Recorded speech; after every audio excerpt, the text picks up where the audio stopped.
Баршаңызға сәлем достар, менің каналыма қош келдіңіздер. Бүгін сіздермен қуырдақтың тай қуырдақ түрін жасайтын боламыз.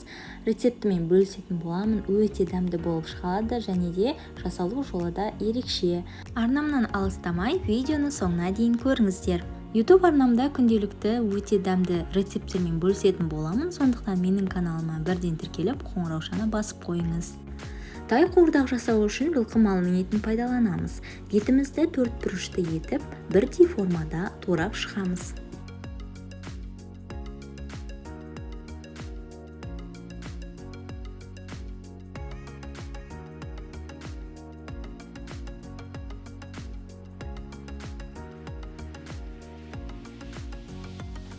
Пиязымызды екіге бөліп, жіңішкелеп, жұқалап тураймыз.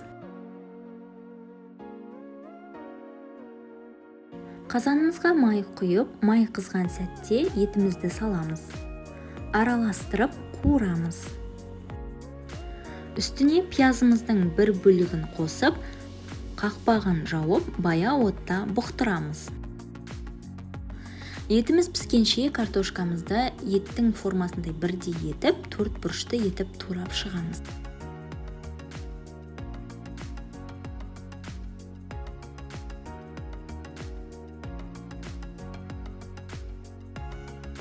Қазандағы етімізді араластырып, үстіне ұсақтап туралған сарымсағымызды саламыз.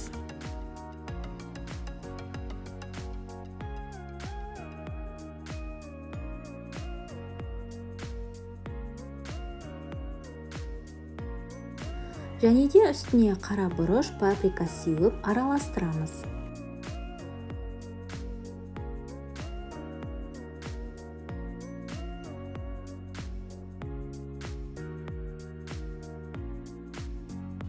Пиязымыздың екінші бөлігін қазанымызға салып, бетін жауып, тағы да бұқтырамыз.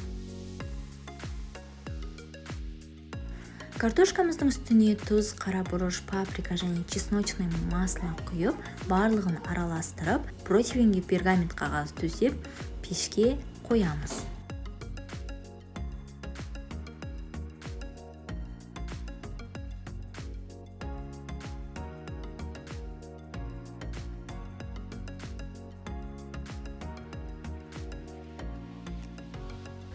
градуста 20 минут пісіреміз.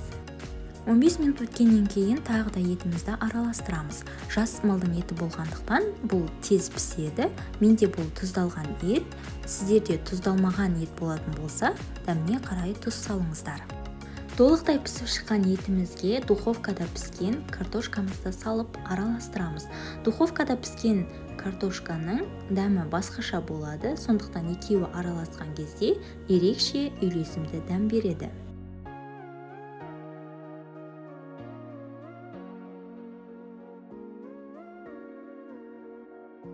Дастарханға ұсынар алдын пиязды дөңгелектеп турап, осылай ұсынсаңыздар болады. Өте әдемі көрінеді. Тай қуырдағымыз дайын болды. Өте керемет болып шығады. Міндетті түрде жасап көріңіздер. Жаныңызға жақын жандарды қуантыңыздар. Сіздермен болған Камшат, арнама жазылуды ұмытпаңыздар.